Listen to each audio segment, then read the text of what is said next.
So for furniture manufacturers that have been predominantly showroom, you come into the showroom, you know, you see an item that you are, let's say, interested in, and you wanted to have it custom designed.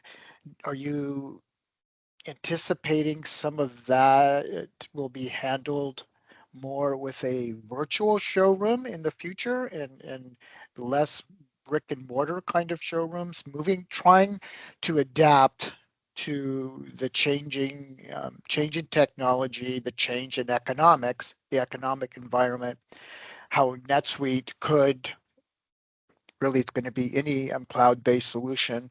NetSuite happens to have a very robust e-commerce solution as well. Is there an appeal there for existing, let's say, furniture manufacturers that are brick and mortar kind of institutions to consider a different model or a omni-channel kind of model?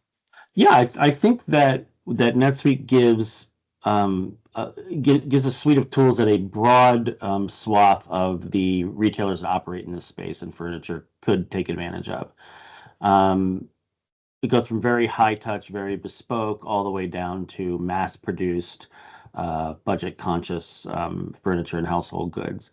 So you could have someone who could benefit greatly by putting more of their sales effort into the web, more of their marketing direct to consumer.